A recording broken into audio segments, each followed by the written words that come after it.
nzambe misuni boya topanza sangwe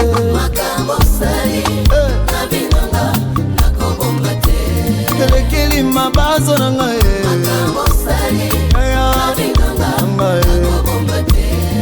makambo salelinga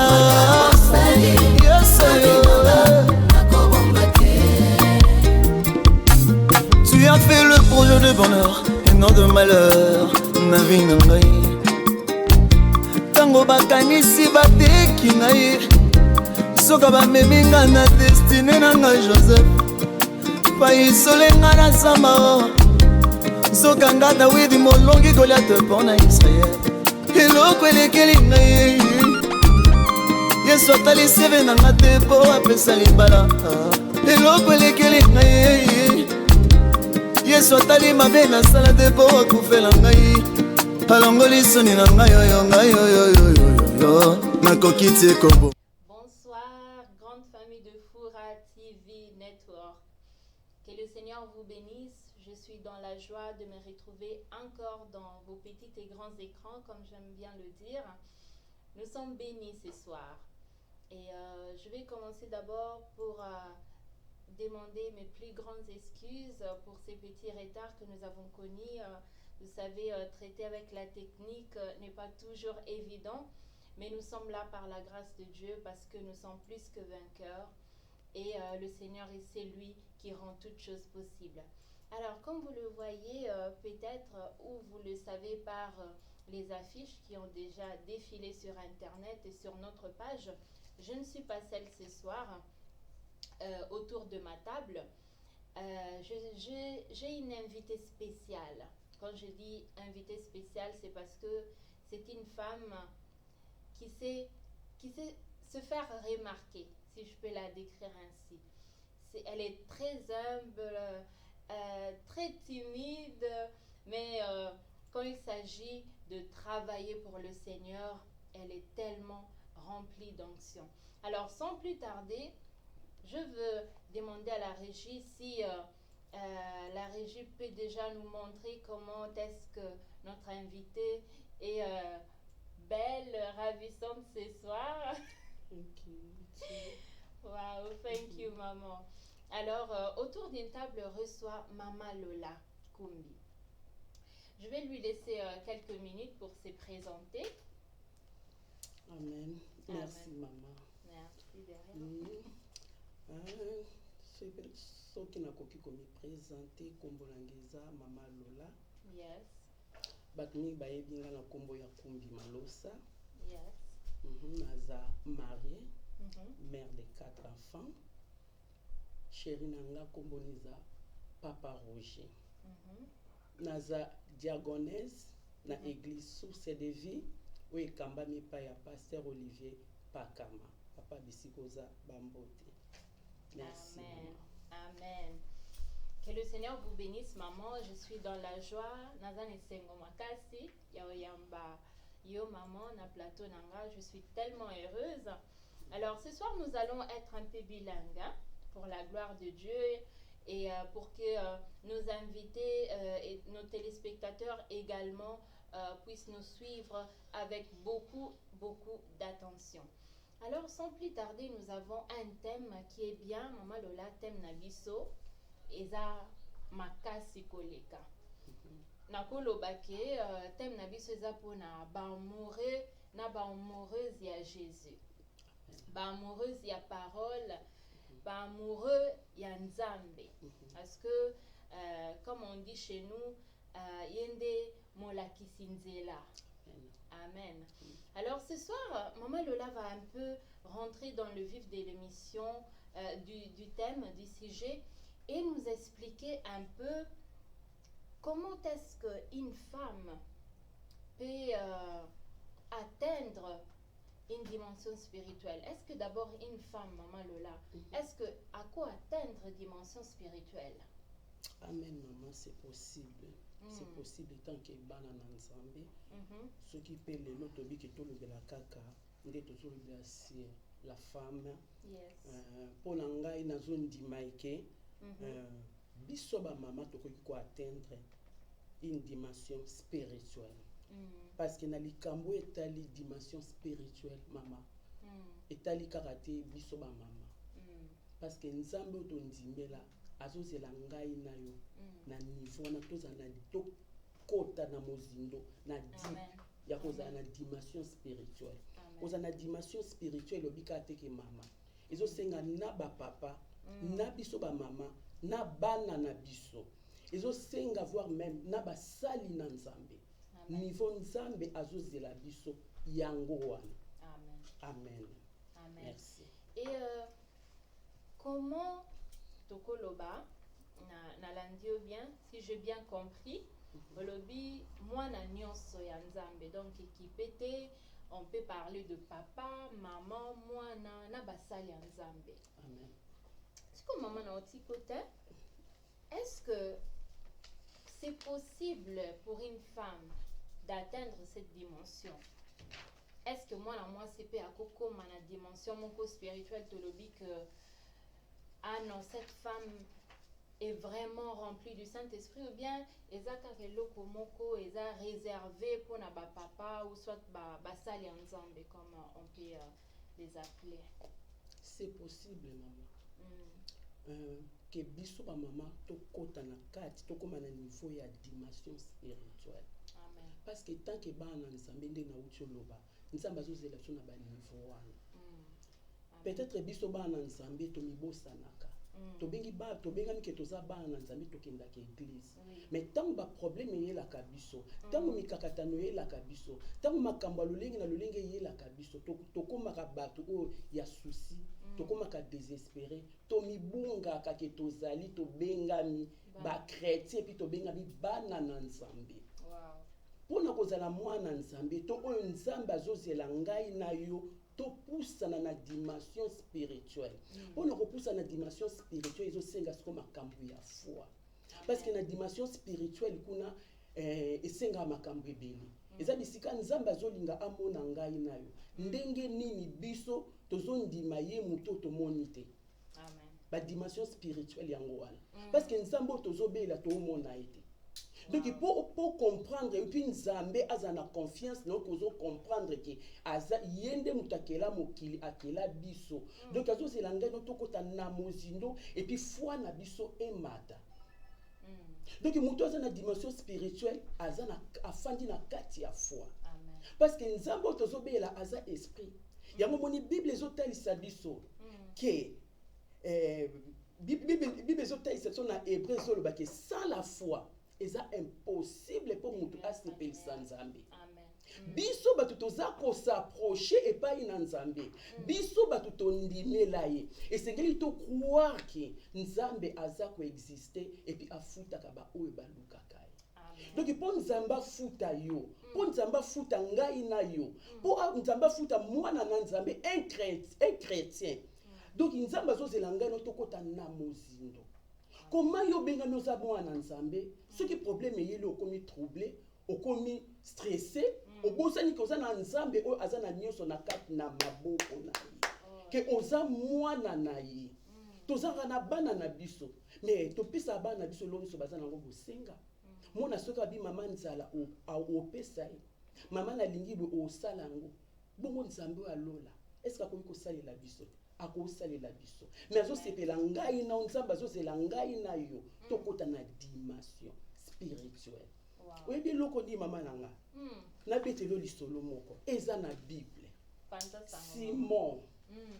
Molobi mbisi. Un pécheur. Spécialiste. A lobi butu mobimba. A péché butu mobimba. A zelo. C'est intéressant. A péché butu mobimba ye spécialiste na pêche. Azue lo côté. Mais na tongo na yango. Akutani na Yesu. Amen. Yesu ayebisi kaka. Simon avance. Kota na mozindo. Kota na dimension spirituelle. Jésus ayebaki.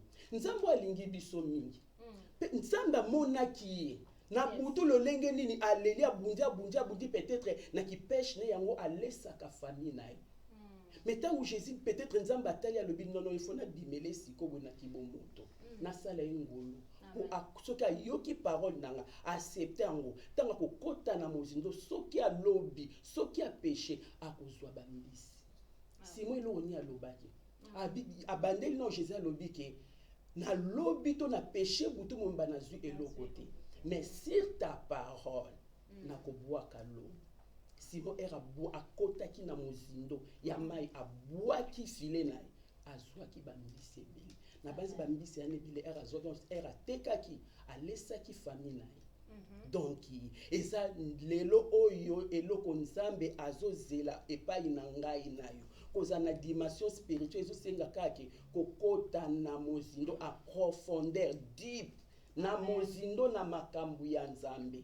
Peut-être ozoleka na ba situation difficile, peut-être ozoleka na ba makambu moko oyo ezolekela yo ozoyeba te nini osala. Ok nzambe ya lola azozela yo okota na dimension spirituelle, okota na mozindo afin que ya kwa kopesa yo eloko zanango bosenga. Amen amen. Amen maman. Et c'est tellement intéressant parce que maman balamo quoi s'appuyer na parole parce que et là otozo lobela ce soir c'est vraiment dimension spirituelle toko lobela dimension spirituelle sans que to kota réellement na parole de Dieu o eza code de la route pour na mwana nyonso abengami mwana nzambe. Alors ce soir nous ne parlons pas seulement de femmes mais nous parlons de tout homme et femme qui a accepté le Seigneur comme sauveur et Seigneur. Tozo lobela nzambe oyo aza capable. C'est Dieu invisible auquel nous avons cru parce que comme maman Lola vient nous dire que sans la foi c'est impossible, totalement impossible de lui être agréable. Alors c'est de la foi. Donc sans foi nous ne pouvons pas atteindre ces niveaux parce que c'est un processus. Alors le Seigneur nous demande également à osenga biso pe atestara biso, n'est-ce pas? À osenga que azotala mwana dire est-ce que mwana nanga oyo ya mwasi to ya mobali na kosalele na niveau nini na dimension nini? Mais deux fois nous nous étonnons, je peux voir maman Lola dit mais maman Lola asalela nzambe makasi nzambe pe azomila kisa makasi avec elle na marche na ye mais peut-être que niveau ya foi ya maman Lola est supérieur. C'est pour ça que nzamba otala cette fille ne m'a jamais croisée mais elle est tellement à fond, elle croit tellement. Donc maman Lola ce soir nous dit que en s'appuyant sur la parole de Dieu bien sûr que la foi est un élément tellement important pour que nous puissions atteindre un niveau spirituel supérieur. Maman Lola, vu que tu nous as déjà rentré dans la parole de Dieu, je veux que on reste seulement là. Toti kalana na liloba nzambe, c'est celle qui est appelée Bible. Je voudrais savoir par curiosité quelles sont les femmes qui vous inspirent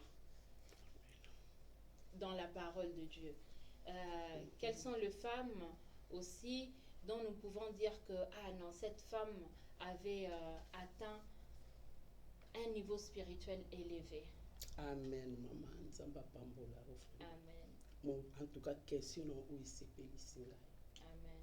Isepeli singa ponani parce que Bible ezotalisa na Exode 3.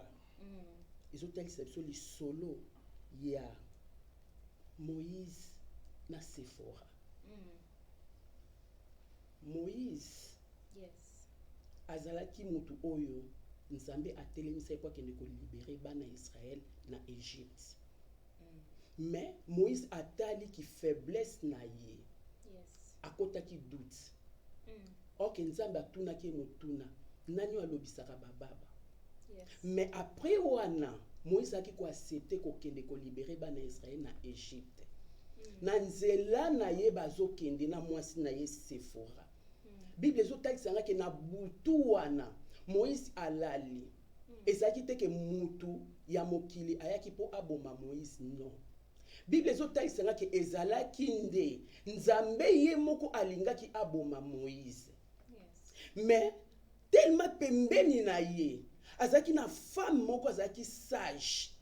Tellement pembeni na ye azalaki na mwasi moko oyo azalaki ke azalaki na esprit ya discernement, Sephora. Bible ezoloba ke mbala moko Sephora alamuki azwi libanga akati ngenga a déclaré alobi oyo aza mobali na ngai ya makila. Bible elobi ke nzambe ya lola abomaki lisusu Moïse te. Parce que mwasi moko azalaki pembeni na ye atelemaki mpo na mobali na ye.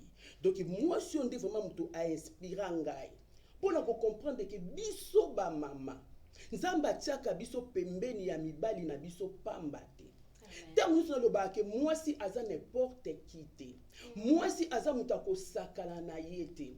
Mwasi aza mutu ya valeur. Bible ezotalisanga na Genèse nzambe asali mobali a créé mobali mais alalisi ye pongi azwi mopanzi na ye moko akeli biso oyo tobengami ba mama tellement lelo tozolobela pona biso ba mama na banzi lelo yo mutu tozolanda ngai bisiko ozali ozo pambwa ma vraiment ndeko na ngai. Amen. Tokozala beni na pokwa ya lelo. Bible lobi boye nzambe asali mwasi tango asali mwasi me mobali aza ya kolala makambo asalaki epai ya mwasi mobali atikalaki komona te. Pour comprendre que biso ba mama toza na valeur ba valeur nzambe atia kati na biso toza batu ya valeur toza ba n'importe qui te toza lokwa ba mama ya kala to bazalaika kofanda na ndaku kobota bana non même na société échanger biso ba mama tokomi ko même ko travailler ndenge moko na mibali donc yango na poko na lelo za ko encourager mama moko vexé oyo ya Sephora na Moïse espiranga et puis donc fortifia kangai to et consola kangai pour comprendre que mama ozali na valeur ebele na kati na yo oyo nzambe atia na kati na biso. Donc inakoki koloba ke oza mwasi oyo ozali pamboli pona mobali na yo. Mwasi oyo Sephora soki azaki n'esprit ya discernement te soki azalaki femme sage te peut-être mobali na lingaki kokufa. Yango nazolobela mutu moko vexé oto mwasi oyo a motivanga pesaka ngai esengo encourage kanga pona kotalisa ke mama okoki ko sauver molimo ya mobali na yo. Yes. Mobali na koki kozala ndumba. Mobali na koki kozala na comportement ya mabe. Mais yo mama na valeur o nzamba tia kati na yo. Oza capable kokota na kati na dimension spirituelle. Tango moni mobali do na comportement ya mabe. Tango moni mobali no akomi ndumba. Tango moni mobali no peut-être azo kabela te to alingi yo te. Mama ko boma nzoto te, ko bunda te. Mais loko nazo senga ka pa ina yo. Kota na dimension spirituelle. Tango koti na dimension spirituelle, o koti na mozindo ya mabonde lui. Luka moto a créé ye lela epai na ye ah mama yango na zolo ba ke to il faut to za mama ya ba mama ya mabondeli kota na mozindo luka nzambe belela nzambe na yo nzambe alola akotika yo te nzambe alola kosala à travers prière na yo donc à travers prière na yo mobali na koyi kozala sauver. Boni ya basi dia basi ba bomi mibali na bango. Atala lobi a comportement netalinga ite. Kindumba ne netalinga te non mama. Nzamba ti o pembe na mobali na yo pamba te. Ati o pembe na poto za la aide na ye. Pote osunga ye. Soko sungi na nzoto moni ke papa zoyo kate kota na mabondeli. Yes. Mwasi oyo a inspira ngai. Sephora. Vraiment aza mwasi o vraiment ke na bazaza ko encourager mama moko na pokwa na lelo ko loba ke jamais nga na kokisu ko céder mobali nanga to ko boma mobali nanga to ko négliger mobali nanga pona kindumba to pona comportement ya mabe batu basi be inspiranga na Bible baza ebele mama ana zo moiza lokola ke otumbo lingai mwasi mususu Sarah tala biso ba mama nde tozalaka Sarah sana mobile ne Abraham baza bien. Mais tellement eloko ebandai kotungisa ekozanga kobota stérilité. Sarah ake kokaba mobali na epa ya servante na ye. Ok, babengami baza batu na nzambe, bana na nzambe. Baza na nzambe na kati na bango. Nzambe ne mutazo tambusa bango.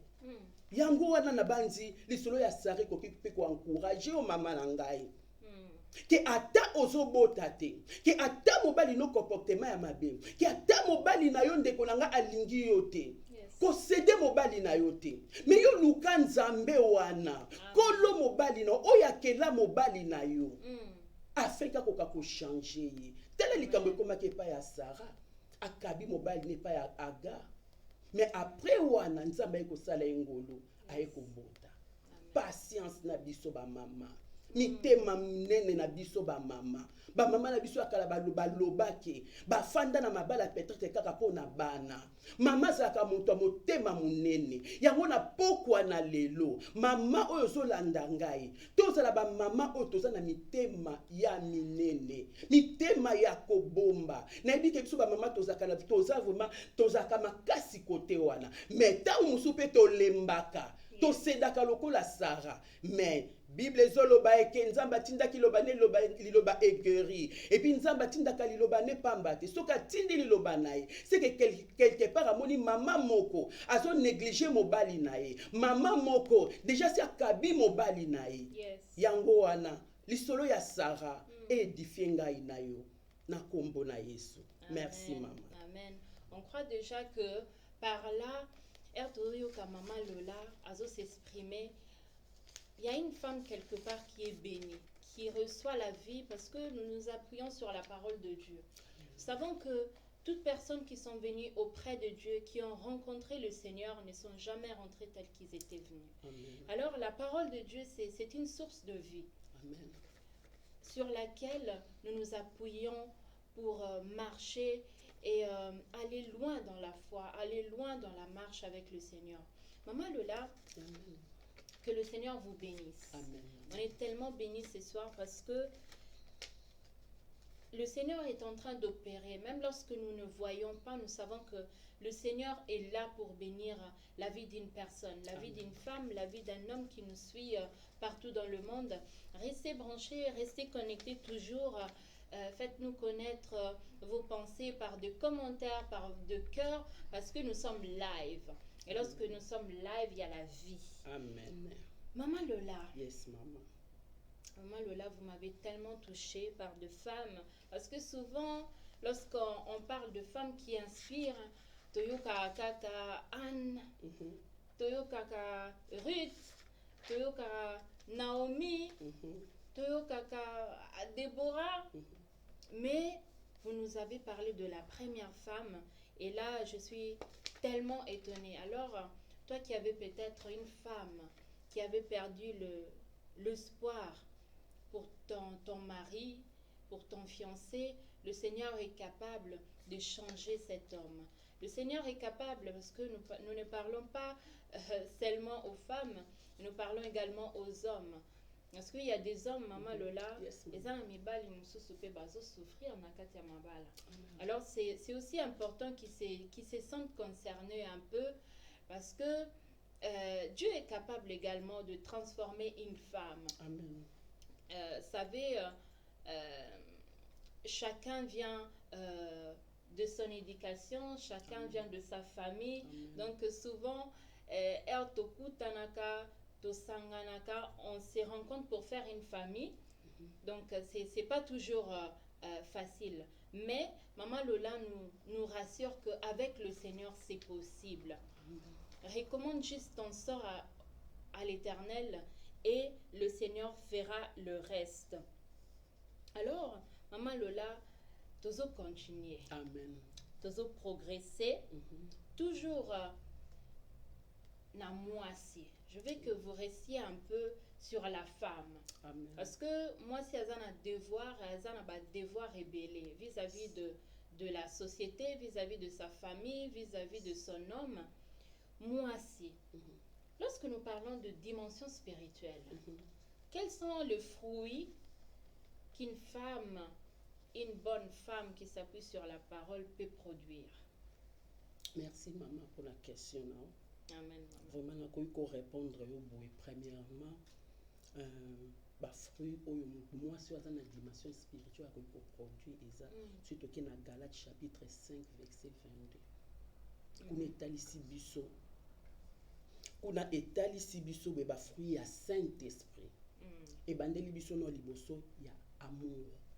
Amen. Mama oyo aza na dimension spirituelle aza na bolingo kati na ye. Bolingo kati te na koloba ye mosusu ke ya kolinga Nzambe mpo wana toyebi yango mais bolingo mpe envers mobali na ye. Bolingo ya solo. Yes. Parce que sika bolingo ezali eza nde pardon efandi wana. Ntango oza na bolingo ya moto osupporte moto. Mais awa tozomona bafruit ya Saint Esprit oyo ndeko na ngai soki totali na biso bamama ezalaka te. Na place ke mama azala na bolingo epai ya mobali na ye mais mama bolingo eza te. Mais moto aza na kati ya dimension spirituelle. Mwasi aza na kati ya dimension spirituelle. Bafruit ya Saint Esprit il faut efanda kati na ye. Bolingo il faut efanda kati na ye. Patience il faut efanda kati na ye. Okofanda na ndako na obwe baye babengi yo balobi ke balobi mobali na yo aza kuna na mwasi mosusu. Ah mama tango yo za mwasi ya ndako okoki komitika te yoka na yo zela mobali no na kati ya ndako oza mama ya motema munene patience efandi kati na yo okoyiba pe façon nini oyo kosola na mobali no tango mobali no azongi na ndako parce que fruit ya Saint Esprit eza kati na yo. Mwasi aza na kati na dimension ya Saint Esprit aza na patience motema munene motema ya kosupporte. Mama na pamboli Nzambe nde na yoki outi koloba berere mingi biso basi tosalaka yango Nzambe apambola mpo na tembo. Amen. Koma biso bamama tokoki kokota na dimension spirituelle elo tobosanaka toyi kobala na tokutani mutu ya mutaza na état d'âme na ye mutu ya mutaza na balien famille na ye ya coutume balobaka de génération en génération. Peut-être yo côté no posa na balien na papa pe aza na balien mais tango bokutani eza de bisika moto epelaka. Mais soki oza femme oza na kati ya dimension spirituelle te nde yango monaka bato mingi babalani inane bakabwani po bocomprendre te boza na esprit ya discernement te. Moto aza na kati ya dimension spirituelle amwasi ya mabondeli aza moto aza na vie de prière kati na ye aza mwasi oyo aza na discipline kati na ye yango wana mwasi oyo aza na kati ya dimension spirituelle il faut bafruit ya Saint Esprit efanda kati na yo. Bolingo esengeli ozala na yango envers Nzambe na yo olingi Nzambe no parce que ozomona ete envers bato baza pembeni na yo et puis envers mobali oyo aza na yo pembeni. Boni ya bamama bolingo wana eza lisusu te. Mais abengami aza mwana Nzambe, abengami aza choriste, abengami aza diagonesse, abengami aza servante ya Nzambe. Mais bolingo envers mobali ne ezati. Mais or que soko za moto za na dimension spirituelle okolinga mobali na yo. Amen. Oso comprendre mama? Amen. Yes. Donc ba fruit ya Saint Esprit, il fait fanda kati na yo. Oza mama ya motema munene nde ba mama na biso ba lobaka na Afrique. Papa za mabe aza mobulu abetaka yo pesaka mbongo te, mais olinga e. Et puis so talika abano lobi non akoboma libalo te. Mama ya motema munene. Mama ya sagesse lokola Sephora to uti kotanga. Yes. A sauver molimo ya mobali parce que na dimension spirituelle. Donc il faut que la femme sage pour comprendre que naza na kati ya mozindo. Amen. Donc il faut sagesse à la kati na yo, il faut amour à la kati na yo, patience à la kati na yo selon Galates chapitre 5 verset 22. Yes. Donc yango wana nde ba fruit oyo mwasi aza na kati ya dimension spirituelle akoki kozala na yango. Merci maman. Maman, mais est-ce que pour nous le belango, on dirait et ça facile?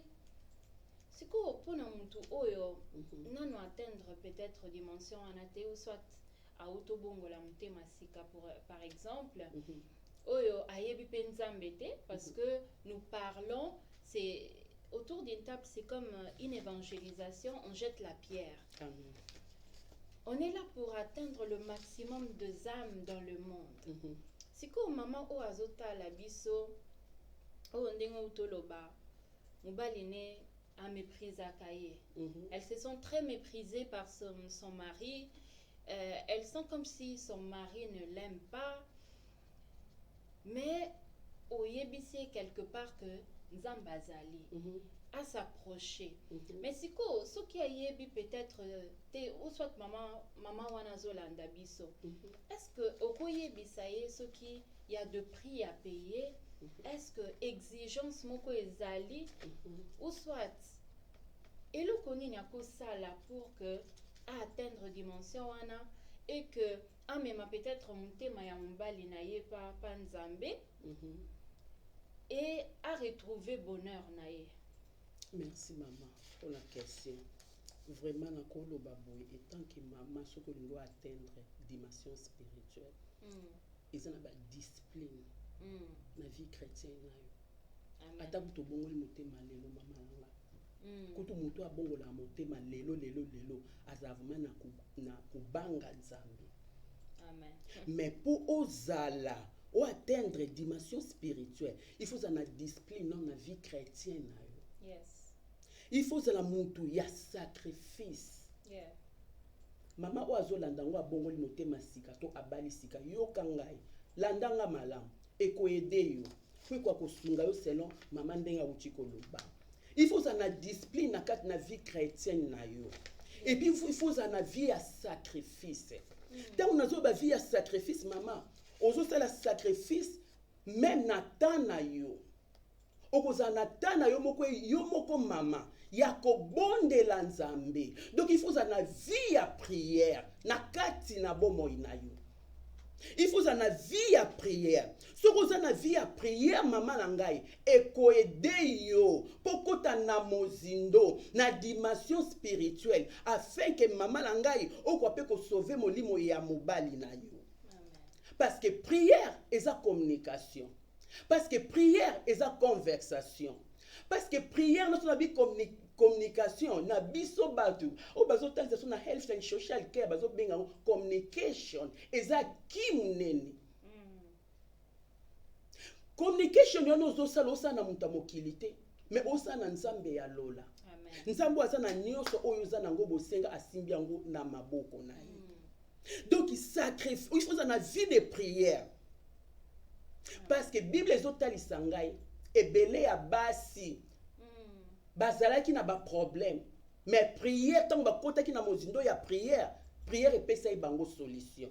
Yes. Exemple ya Anna zaki stérile mobali na bandai ko tchola pardon mbanda na bandai ko tchola mbanda na bandai ko seka mais Bible ezotali biso Anna alembaki te. Abandai ko kende nyuso na temple.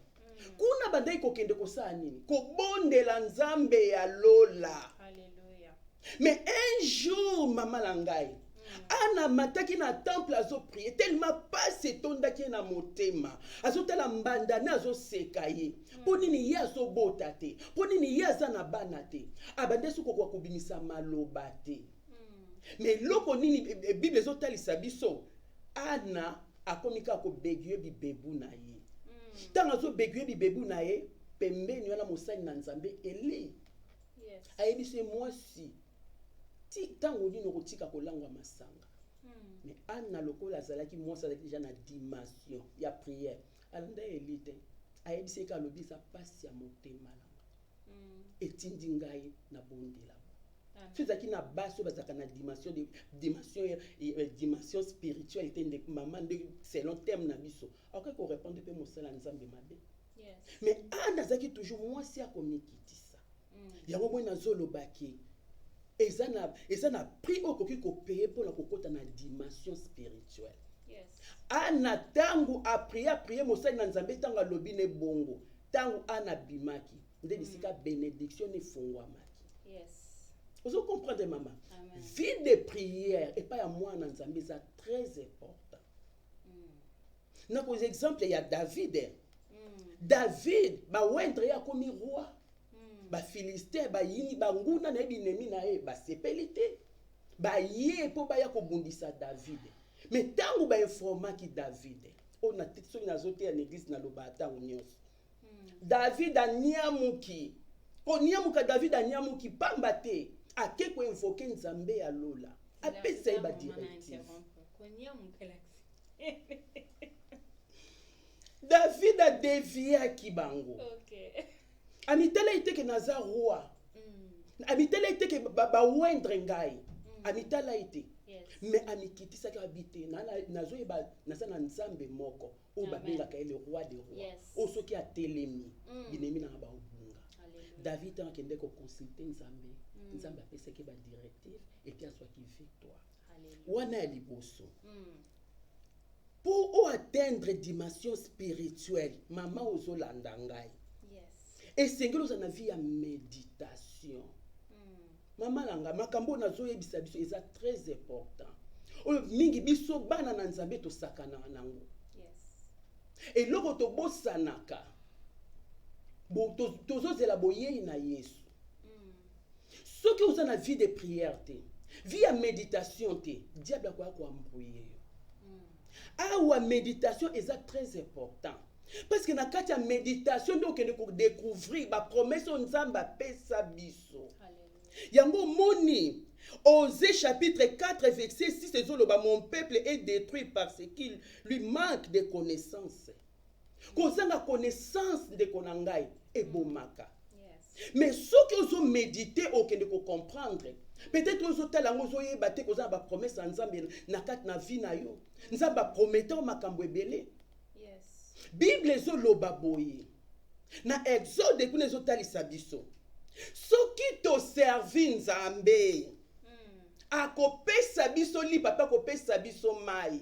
Alléluia. Na ndaku na femme stérile akozala te. Mwasa kosopa zemi akozala te. Akopesa biso longue vie et puis akolongola maladie. T'as la promesse ya Nzambe. Peut-être que vous comprendre que vous avez la mingi. Vous avez que maladie était le melingai.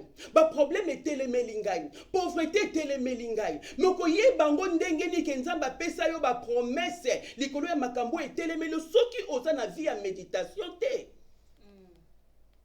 Yango po okota na mozindo ya dimension spirituelle.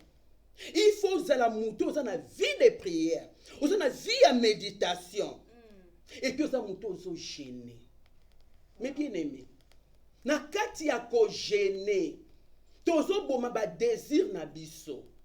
Parce que na biso ba tant que moto, toza na corps, toza na âme et puis toza na esprit. Yes. Na âme eza de bisika ba sentiment e fandaka. Tango ozo gêné, ozo bomande ba sentiment wana, ba sentiment ya lolendo, ba sentiment ya lofundu, ba sentiment ya koyina baninga, ba sentiment ya kochola baninga, ba sentiment ya kofinga baninga, ba sentiment ya ko humilier baninga. Jeune prière eza capable de kolangai. Ya ko boma ba désir wana. Et puis Yesu azoyebisa ba disciple tellement ba prier pour na mwana moko azaki maladie. Mais bien aimé, ba abikite. Yesu ayebisi bango. Que l'esprit mabe mususu ebimaka kaka parti ya jeune prière. Tango za na vie ya jeune prière ndeko nanga osala bolamu yo moko. Amen. Yango wana ndeko nangai. Pokota na kati ya dimension spirituelle. Il faut que la muto yako gêner, yako méditer, ozala na vie de prière et puis ozala na obéissance. Amen, amen, amen. Amen. Parce que Bible est une exception dans Juge chapitre 6. Bana Israël, bakende ko désobéir pas ina Nzambe. Et puis Nzambe livra ki bango na maboko ya banguna na bango. Amen. Nyonso babandaki ko sala bandaki ko beba. Parce que bakende ko désobéir na maloba ya Nzambe. Yango wana tozala bato yo tozo tosa maloba na Nzambe. Pona kozala ka mokuse na suki wana mama nanga. Ya wana lobaki lelo vraiment te mais ezambala ya suka te na yebi ke Nzamba osala biso. Verset pena na banda ozela yangwana. Le dernier verset. Amen. C'était vraiment c'est que j'avais attendu le plus. Abino tokolo bela thème oyote. D'abord lorsque j'avais pensé à ces thèmes, c'était le verset qui m'était venu, qui m'était monté. Amen. Square au Beteliango c'était à Jude 6, j'ai dit ah maman nyati. Amen. Amen. Amen. Amen. Que le Seigneur vous bénisse tellement, maman. Amen. Nga na pambwami. Na olobela pe pour na ba téléspectateurs ou bazana bisoté. Moi je suis bénie. Amen. Je suis toujours bénie autour d'une table parce que j'ai choisi pour vous des invités réellement qui ont la vie à communiquer. Comme ce soir, Maman Lola nous a tellement bénis par ce thème. Elle est réellement rentrée dans le vif du thème pour nous bénir tellement et nous enrichir. Alors si quelque part tu plairais et tu n'avais plus d'espoir, ce soir nous sommes venus t'apporter la parole de Dieu et te dire que c'est encore possible. C'est encore possible de retrouver ton bonheur perdu. Amen. Si tu ne croyais pas dans tes études, tu ne croyais pas dans ton mariage, tu ne croyais pas dans tes projets, je viens te dire que avec le Seigneur, si seulement tu l'associes dans tout ce que tu fais, cela est possible et réel. Nous servons un Dieu vivant, un Dieu qui nous bénit à chaque moment, qui nous bénit à chaque instant, même dans nos faiblesses. Amen. Et ça, c'est la bonne nouvelle. Mhm. Maman Lola, Amen. avant Natikayo, Amen. au Awa, autour d'une table, et si la raté sans te les cannes partie de Oyo. Ok. Partie de Oyo, ça s'appelle, pour ceux qui nous suivent déjà, savent de quoi il s'agit. Mais si tu es une nouvelle personne, comme mon invité de ce soir, tu seras peut-être étrange à cela. Alors, je te présente la deuxième partie, une partie tellement rapide qui consiste à un tirage au sort. Donc, Maman Lola, Mhm. dans un petit vase, Mhm. où est dakanga, tout ça, la tirage au sort. Yeah. Tirage au sort, c'est juste quelques questions que je prépare pour mes invités. Mhm.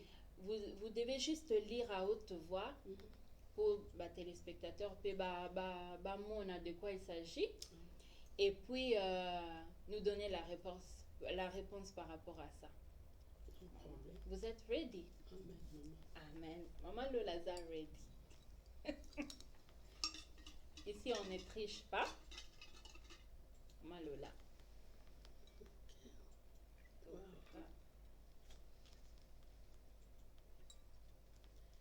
Comment vous avez rencontré votre mari et quand?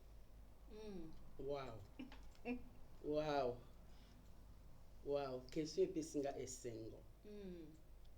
Epesinga esengo po anini. Po so naza lelo mama Lola. Eza pote na kutana na mobali. Papa Roger Zinduka. Te Maman Loba kombo makasi. Papa Roger Zinduka. Amen. Vraiment. Topamboli pe place azali. Papa Roger, On I vous love you salue. too much.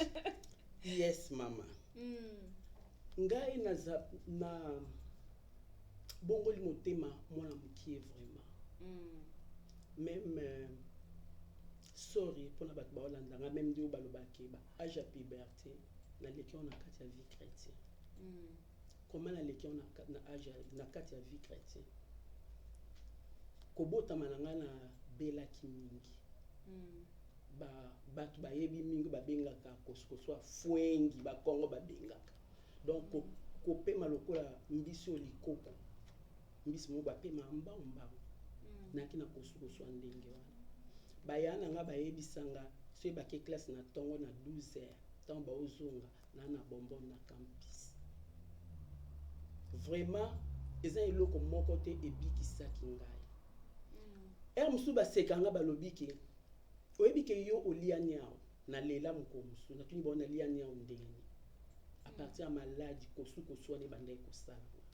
Mama meki ba kisi ya ba médecin esimba kite akoti na ngasko na bokoko.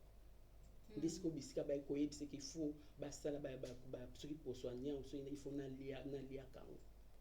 Mais na bika ite mama. Un jour camarade na ngai aye atei ngai maloba na Nzambe ayambisi ngai Yesu. Atei ngai na ndimi pe ayambisi ngai Yesu. Tant na yambi Yesu, après un mois, na ko remarquer que maladie ne sa sauté. Po na ngai moko ete ya kingai na meli kisi ya minganga na bikite na ke na bokoko na bikite mais mutai ko bikisanga na bosana nzambe wana usote maman anticiper ngai weza ki papa Roger papa Roger pas nazo memao na memo pourquoi ko comprendre landanga mama na ko yamba Yesu ena yambi Yesu a partir wana na ba jamais na otika kosaila nzambe na yokota na makamba nzambe donc koti ndo to ba maki dimension spirituelle niveau na zaki na na poto to sailote ngaza kote ya même na matanga na te ya na kati ya classe na te ya na nzela na te ya partout vinanga ozo mona nga na munene na zaki awa so na koti jeune na kosala ta 1 mois na lia kate na mela kaka on a continué ko kende kati na mema bisika ya question na yo na fanda na permanence air mususu nazo prier pona bato maladie o bazoya bato ba problème o bazoya na ko fanda bo na permanence na ndako balukanga ba mona ngati na ofanda bo mona msu famille nange na van mobimba e koti na kati église trouble ba ko kanga ba passer ba ko ningisa bango wapi mwana biso ba bimisinga ba ko kanga ngavuma bo basinga na makoti na maboko na ndako wo tala makamba dimension spirituelle msu ndenge salaka et puis ça folie tout ça na no yamba nzambe biso tozande mo côté tozande monter na sa moyo niveau nga na oluka nzambe le pona bisika na wuta peut-être msu yo zo landanga na famille na bino boza bien mais nga bisika na wuti na yebike na kozonga susi mate na niveau na komina ba okanga nga ba meminga na ndako na biso kota na toilette sokola na sokola ba yo kitela nga fufa munene bo pondu mbisi lia mena na jeune ndena sala ka life na ngai famille na ngekota pona mema famille na bana kibonzambe amen na yesa bango kake na olia nzamba limbisa bino po obosa kane Jésus aloba ndenga bande ko yesa ba famille na fimbu boye olia ubi olia ti nga na lati pantalon omoni nga na bijou omoni nga na mèche parce que mobali oyo mtapsali nga peut-être nazala o nazali nga nazali ko babengaka naturel na defeza suki te na tia vernis te na tia beauté te omona genou na ngate na lata jupe na ngati na se mtu na ngeza kitambala mukolo mwana mobali oyo atindi lettre ko balanga famille mobimbe ningani mais nakuta ene ndenge nini nazongi siko vraiment maman ilo nandoze la yangana camarade nga totangaka na ye soki nake kozwa ye na classe na ndako na bango baza bandako ekangama na mobali nango papa Roger ok papa Roger atala aninga na ba jipe nanga milayi na babimba kitambala nga na mutu na muna mwa mbali mwa komolandanga mais mwa mbali azolandanga famille nanga nde bayebelinga bande kozela un jour na memela bango to pasteur to prophète to bato bongo mais tellement mwa mbali mwa azolandanga na comprendre yete soki na tali na suki ne ya mutu lokola redi ya miss soki na tali na makolo na ye soki azoleka na avenir na biso libende na se ya sapato ezolela tue nazokima na mwa mbali mwa komolandanga natuni oyebi mutu ozolanda nga so olandi nga olingi nga ubongoli motema condition na pesa ya mobali na ngai tokuta ene na 1996 na bosaite tobandi mosika epi mobali ya liboso ya vi na nga na pesa ye condition wana so olingi nga bongoli motema mwa mbali andimaki chéri nango andimaki ale tomema ene na église bisika papa Roger otokutana na ye mpona nde kokende kozwa camarade na nga ndako na bango ekangama epi condition na nga na pesa ye andimi abongoli motema tina ndenge tofandi tokomi siko kofanda naye nayebi se lokola okomi na obongoli motema siko na niveau ya famille aye kondima asali lettre atindi na famille na biso siko na famille na biso ye bazwi lettre baondima te babandaki kozela pasteur to prophète bayomona yanke moko bo azoya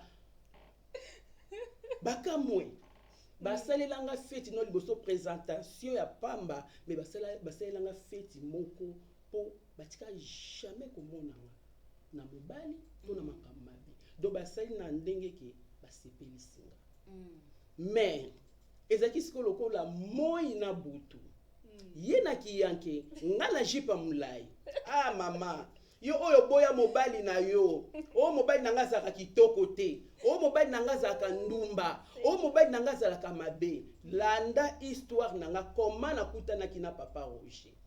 Amen.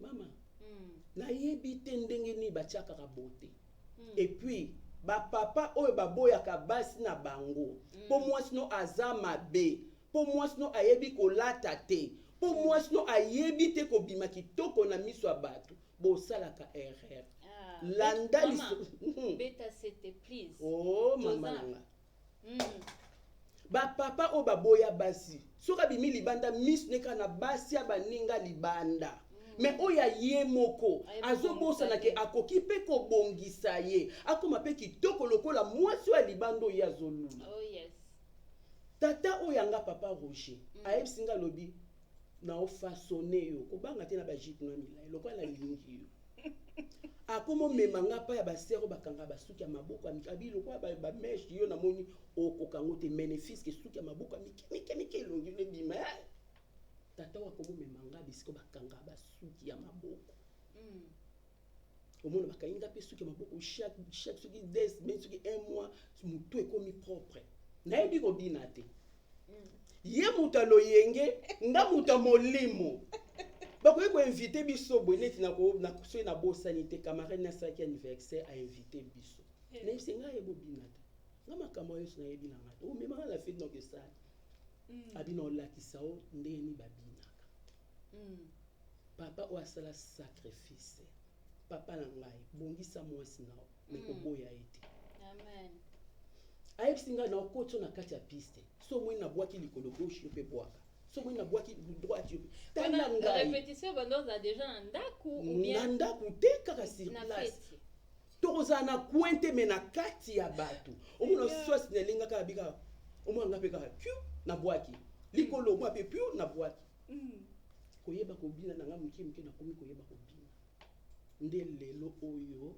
nazali oyo babengi mama lola mpona ozala na mokusi. C'est intéressant. Hein? Donc grâce ya papa Roger lelo moto akomona nga benga mama lola poso monenga mama lola nazaki na mboka Congo pe to ngai kotala nga 2 fois to 3 fois te mais eza pe mabete koza na dimension spirituelle ezo dépendre kana moto ndenge na ndenge motema neza disposer pa ya nzambe po nzambe akotisa ye na mozindo. Maman na pamboli nzambe. Pour mes téléspectateurs, franchement, je bénis le Seigneur. Pourquoi? Je vous dirai pourquoi, je vais le dire également à Maman Lola. Pourquoi? Parce que même dans secret révélé, au lobeli dimension spirituelle. Parce que même dans la première question, il y a secret révélé. La condition que vous avez donnée à votre mari, c'est abongola mutema. Yes. Mais peut-être maman moko ou papa moko azolanda biso, elle va se dire que non, ngapé mobali nanga, il n'est pas chrétien, alors ngapé na obongole mutema. Non, rectification. C'était une vie qui a amené le mari de maman Lola à accepter le Seigneur. C'est-à-dire quoi? Abandon monaye Nanzela ya Nzambe, ce qui a fait que cet homme a été convaincu de suivre le chemin que Maman Lola avait déjà anticipé pour lui. C'est-à-dire que pour une jeune fille au azolanda biso, oyo azananu un pied dedans, un pied dehors. Maman Lola, est-ce que condition wana soy pape si mobali na ye ekosimba? Ma Bible, tout est possible à Dieu et tout est possible possible à celui qui croit. Amen. Ngai naloba nyonso mama okoki kobongolisa mobali na omte mokoki ko changer mobali na o. Amen. Niveau na betelio ya Afrique mais en Europe si ezaki pe ba genou te si ezaki kaka dimension spirituelle wana te ndepe nazana ye pete mais nazaki mwasi nazaki déjà na kati ya muzindo na na Europe ma bolongo na ngai nde sali ke peut-être pe libala na ngai pe lelo bo envier mama Lola balingana mobali ne en tout cas bango vraiment malgré nyonso na bundi nango na mboka Congo mais na koyebisa mutu moko jeune fille moko to mutu moko azokota na nzela ya kolinga ya mariage nalina yebisa yo eke nde na utai kopesa ba condition ba prix okoki ko payer po okota na kati ya dimension spirituelle zala mwasi ya mabondeli. Mama naza na expérience et puis mami nanga ezaka pona awate naza batu musuna sungaka na nzela ka ya linyo oyo bazokota na nzela ya mariage et puis mingi bakota mais baza na ba problème et puis so na kena pesi conseil mama likambo pe bongi mariage pe bongi. Amen. Parce que na bandaki likambo dimension spirituelle na bomwana. Yes. Donc solution ezali, réponse ezali. Zala mwasi ya mabondeli mama na ngai. Zala mwasi ya mabondeli. Parce que prière est futaka. Ko foxete. Peut-être ce ko foxete mona makasi no ya nzoto, oboma pe libalango. Nga pona bandaki na yango na kati ya mabondeli. Nazongaki epa ya Nzambe wa kelaye. Nazwaki ye mama na ngai. Mama ifoza la mama ya mabondeli na kamwa ka ba mama. Libala ezo simba te mena désordre na distraction. Mobali ezo bima libanda mena désordre na distraction. Na place okota na mabondeli mama. Na mokili ba mama ya mokili basi ya mokili bazo kende kokanga mibali na banda kwa banganga. Mama ngano toza na Nzambe moko azanganga banganga. Secret za prière. Zala na vie de prière. Tango zokota na prière wana. Mamelo ninga na banda ekosala. Nazo bende esprit ya mobali na ngai. Soka ke musala ngai ba genou mutakosa yote. Nga ba genou na nga na se na obende esprit ya mobali na nga na ozo sepa na ngai. Et puis na ozo makila na Yesu masia naza ko aveugle misu na omona basi musute ngai mama Lola.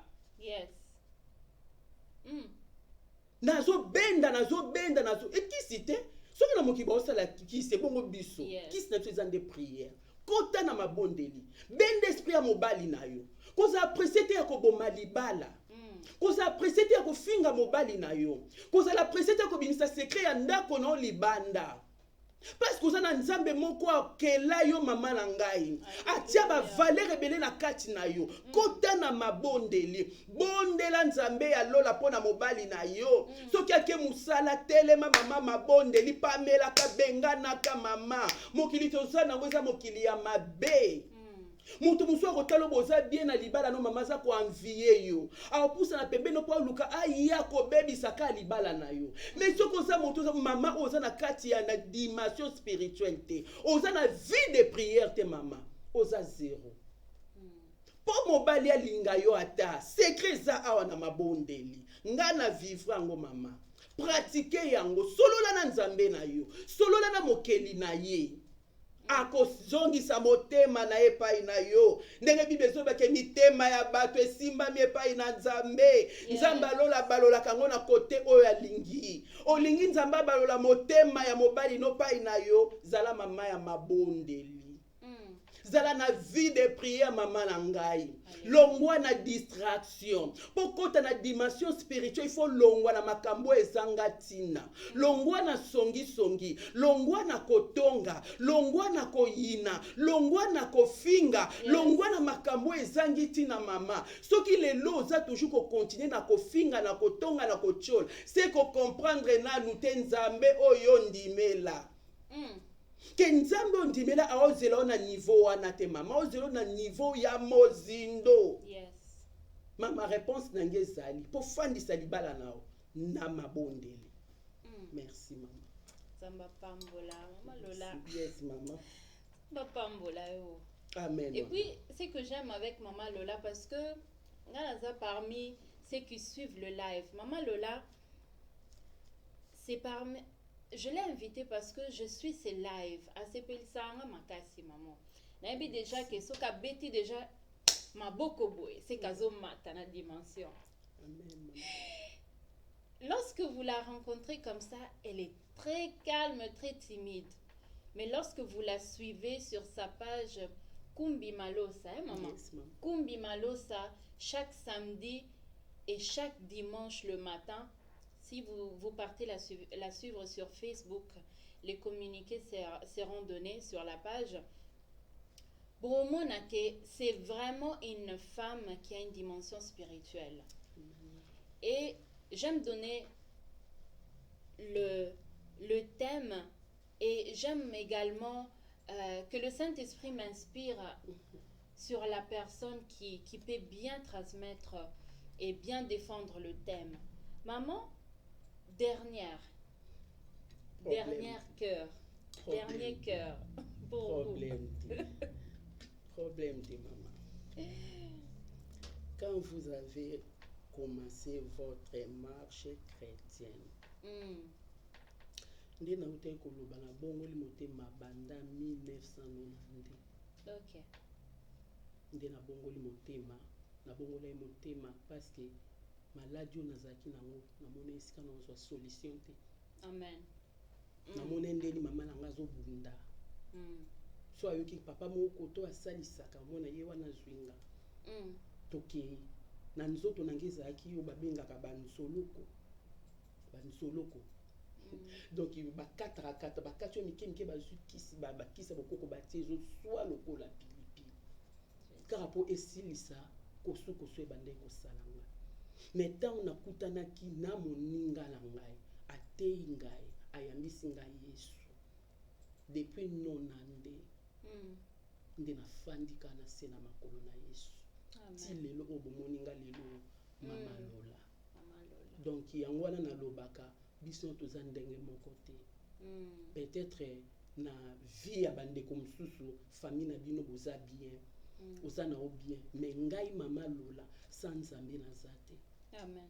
Parce que komona ke kisi ebikisi nga te, bokoko ebikisi nga te, c'est que ezaka na mutu moko. Yes. Yesu alongisa nga ya nalobaki na kotika ete ya wana peut-être nakolobaki na pesa discipline na vie na ngai. Oui, mokile kolobaki baloba mabe mpona me bakuta o nango te. Yes. Pusana pembeni ya moto. Donc yango nazwa discipline. So ngo elanga na ba vie wa babwebo na okende te. Emsu na bunda na chéri na ngai. Chéri na ngai malgré nde ozomona bongo mabongo me base kele tika ngola e moko bon. Yake. Emsu ko mama mama Lola na li obeta bona emsu wana eza su ya ngate. Parce que nous kota na dimension spirituelle.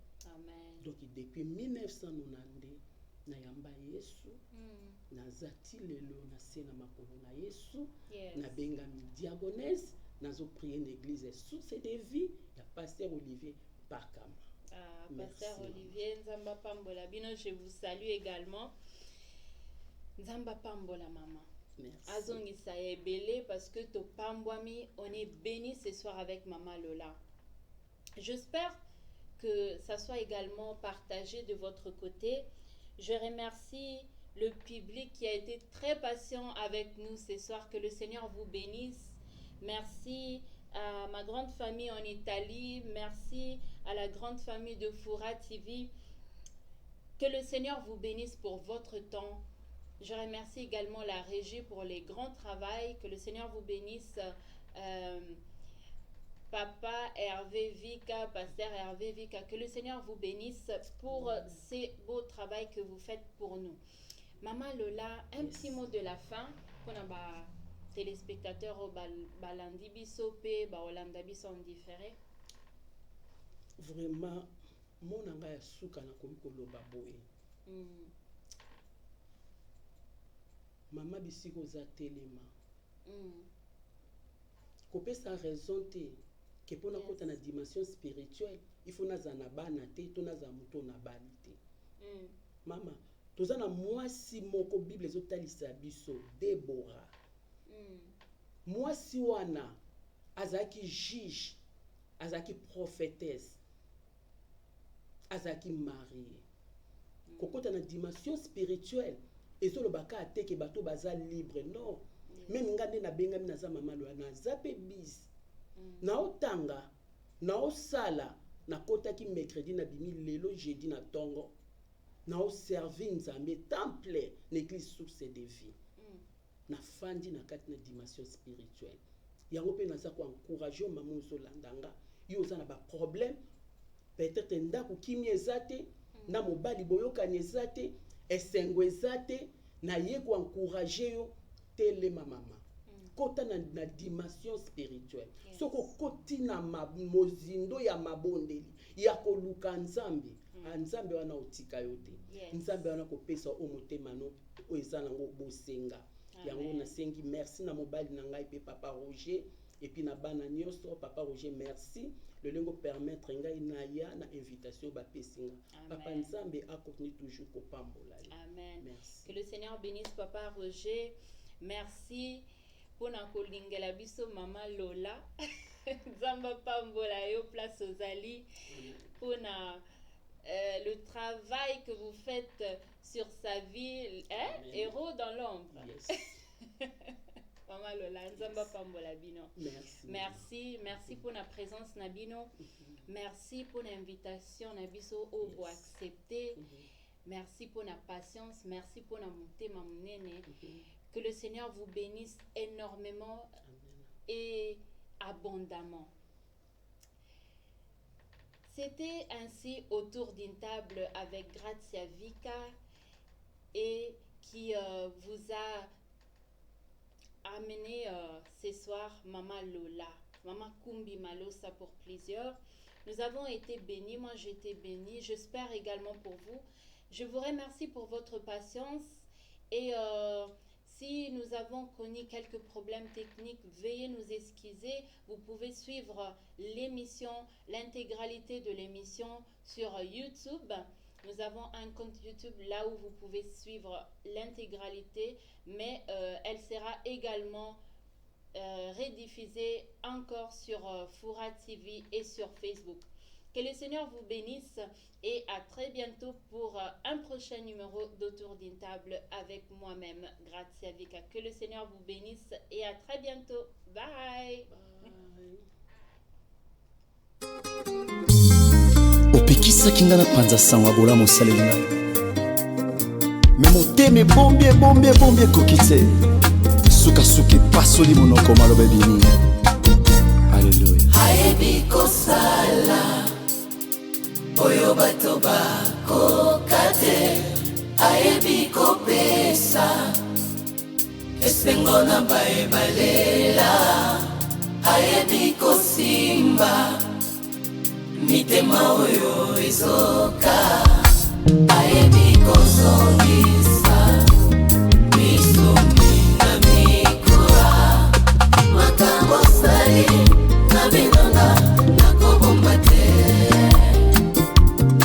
makambo sali na binanga nakobomba te, makambo sali na binanga nakobomba te. Je suis un homme de près, basusu batikali mengande nazongi naye kopesa matondi na oyo osali na vi na nga.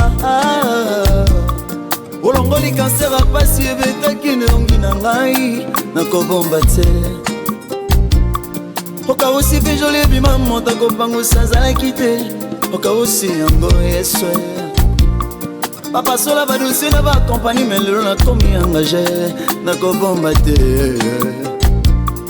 bamerese baloba mpo na ngai suki nakobota te, me nabotima pasa ayebi kosala